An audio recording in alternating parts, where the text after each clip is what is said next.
மதுரை அடுத்த பாரபத்தியில் இன்று நடைபெறும் தவேகாவின் 2வது மாநில மாநாடு. மாநாட்டு திடலை நோக்கி சாரை சாரையாக திரண்டு வரும் தவேகாவினர்.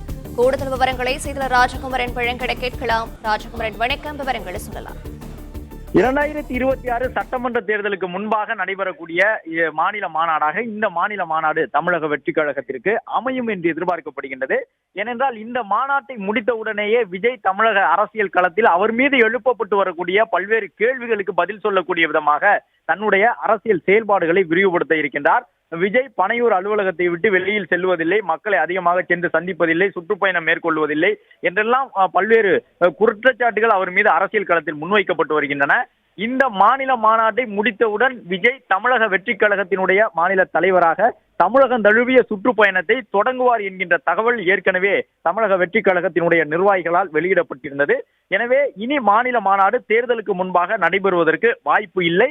விஜயினுடைய சுற்றுப்பயணம் தான் 234 சட்டமன்ற தொகுதிகளையும் மையப்படுத்தி அமையும் என்று எதிர்பார்க்கப்படுகின்றது.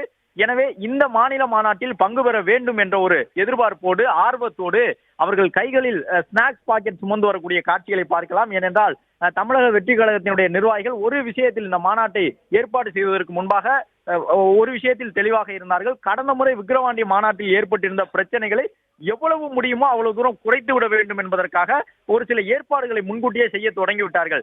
ஸ்நாக்ஸ் பாக்கெட் ஒன்று ஏற்பாடு செய்தார்கள். அதற்குள் பிஸ்கட், தண்ணீர் பாட்டில் உள்ளிட்டவை எல்லாம் இடம்பெற்றிருந்தன. அதே போன்று மாநாட்டுக்கு வரக்கூடியவர்கள் குடை எடுத்து வர வேண்டும் என்ற ஒரு தகவலை சொல்லியிருந்தார்கள். எனவே நிர்வாகிகள் தரப்பில் தமிழக வெற்றி கழகத்தின் இந்த மாநில மாநாட்டுக்கு தொண்டர்கள் எவ்வாறு வர வேண்டும் என்பதற்கான அறிவுறுத்தல்கள் பலவாறு வழங்கப்பட்டன. அவற்றை நிர்வாகிகள் முறையாக ஒரு சில இடங்களில் கடைபிடிக்கவில்லை என்பதையும் நாம் பார்க்க முடிகின்றது. ஏனென்றால் முண்டி அடித்தபடி ராம்பாக் பகுதியில் தான் நாங்கள் அமருவோம், மாநாட்டினுடைய மேடையை ஒட்டித்தான் நாங்கள் அமருவோம் என்று சொல்லி பல்வேறு இடங்களில் போடப்பட்டிருந்த நாற்காலிகளை எடுத்துக்கொண்டு அவர்கள் நெருங்கி சென்று அமரக்கூடிய காட்சிகளை பார்க்க முடிகின்றது. மாநாட்டிற்கான நுழைவு வாயில்கள் அனைத்துமே தமிழக வெற்றி கழக தொண்டர்களால் நிரம்பி காணப்படக்கூடிய அந்த காட்சிகளை பார்க்க முடியும். தாவேகா தொண்டர்கள் ஒரு உற்சாகத்தோடு காணப்படுகின்றார்கள். வரக்கூடிய அனைவருமே தங்களுடைய வருகையினை சமூக வலைதளங்களில் பதிவு செய்து கொண்டிருக்கின்றார்கள்.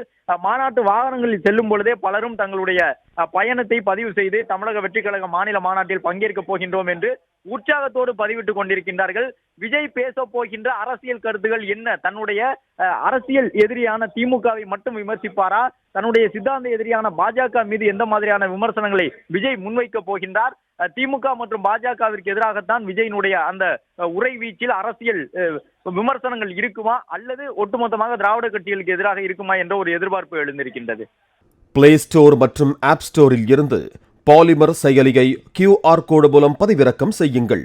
செய்திகளை உடனுக்குடன் பெறுங்கள்.